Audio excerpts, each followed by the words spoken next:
தமிழ் சுருக்கெழுத்து இளநிலை November 1992. Start. நண்பர்களே, இன்று இந்த இனிய விழாவில் கலந்து கொள்வதில் பெருமகிழ்ச்சி அடைகிறேன். உங்கள் அனைவருக்கும் என் நல்வாழ்த்துக்களை தெரிவித்துக் கொள்ளுகிறேன். நாம் ஜனநாயக நாட்டில் வாழ்கிறோம்.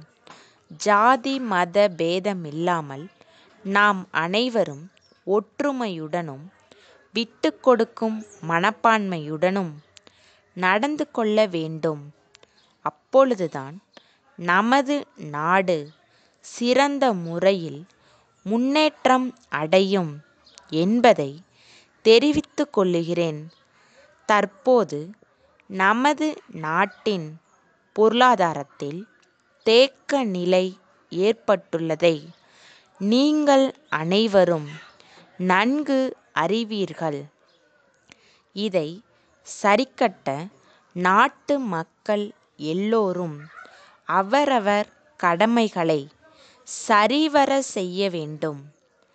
நில சீர்திருத்த சட்டத்தை தீவிரமாக அமுல்படுத்த வேண்டும். அதன் மூலம் தரிசு நிலங்களை விளைச்சல் நிலங்களாக மாற்றுவதுடன் நிலமற்றவர்களுக்கு நிலங்களை அளிக்க முடியும். இதன் மூலம் நாட்டின் உணவு உற்பத்தி கணிசமாக உயர்ந்து நாட்டு மக்களின் வாழ்க்கை தரம் உயர்வதற்கும் வழி ஏற்படும். அடுத்தபடியாக, நாட்டு மக்களின் வாழ்க்கை தரம் சிறந்த முறையில் உயர வேண்டுமானால் தொழில்துறையில் நல்ல முன்னேற்றம் ஏற்பட்டாக வேண்டும். புதிய புதிய தொழில்களை துவக்க எல்லா முயற்சிகளும் எடுக்கப்பட வேண்டும். இதன் மூலம் ஆயிரக்கணக்கான இளைஞர்களுக்கு வேலைவாய்ப்பை ஏற்படுத்தி தர முடியும். பண்டைய காலத்தில் மனிதர்கள் ஒரு பிரச்சனைக்கு தீர்வு காணும் பொழுது நேருக்கு நேர் மோதிக் கொள்ளுவார்கள். ஆனால் இன்றைய நாகரிக உலகில் ஒருவரோடு ஒருவர் மோதுவது சரியல்ல. எந்த பிரச்சனையாக இருந்தாலும் பேச்சுவார்த்தை மூலம் அல்லது நீதிமன்றங்கள் மூலம் அதற்கு தீர்வு காண முற்படுவது நலம் பயக்கும். வன்முறையை கையாளுவதன் மூலம் எந்த பிரச்சனைக்கும் தீர்வு காண இயலாது. வன்முறைக்கு ஒருபோதும் இடம் கொடுக்க கூடாது என்பதை வலியுறுத்தி தெரிவித்துக் கொள்ள விரும்புகிறேன். இன்றைய தினம் பல மாநிலங்களில் தீவிரவாதிகளின் வெறி செயல்களால் அப்பாவி ஆண்களும் பெண்களும் குழந்தைகளும் உயிர் இழக்க நேரிடுகின்றது.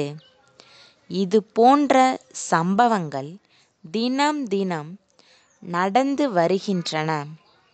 இத்தகைய நிகழ்ச்சிகள் நம் அனைவருக்கும் வேதனையை தருகின்றன. இதை தடுக்க தகுந்த ஏற்பாடுகளை செய்தாக வேண்டும். இது பற்றி மத்திய அரசு எடுக்கும் எல்லா நடவடிக்கைகளுக்கும் முழு அளவில் ஒத்துழைப்பை கொடுக்க வேண்டும் என்று உங்கள் அனைவரையும் விரும்பி கேட்டுக்கொள்கிறேன். சென்னை அண்ணா சாலை திருவாளர்கள் ராமசாமி நிறுவனத்தின் மேலாளர், மதுரை புத்தக வியாபாரம் செய்யும் திருவாளர்கள் முத்து கூட்டமைப்புக்கு அனுப்பும் கடிதம். அன்புடையீர், வணக்கம். கடந்த மாதம் தாங்கள் ரயில் மூலம் எங்களுக்கு அனுப்பிய புத்தக கட்டுகளை பிரித்து பார்த்ததில் பல புத்தகங்கள் நசுங்கியும் அட்டைகள் கிழிந்தும் இருந்ததை மிகவும் வருத்தத்துடன் தெரிவித்துக் கொள்கிறோம். மேலும் ஏற்கனவே ஒப்புக்கொண்ட விலையை 20% அதிகரித்து தெரிவித்துள்ளீர்கள். இதனை எங்களால் ஏற்க இயலாது. மேலும் சேதமடைந்த புத்தகங்களையும் ஏற்க இயலாது என்பதையும் வருத்தத்துடன் தெரிவித்துக் கொள்கிறோம். அவற்றை இத்துடன் திருப்பி அனுப்பியுள்ளோம்.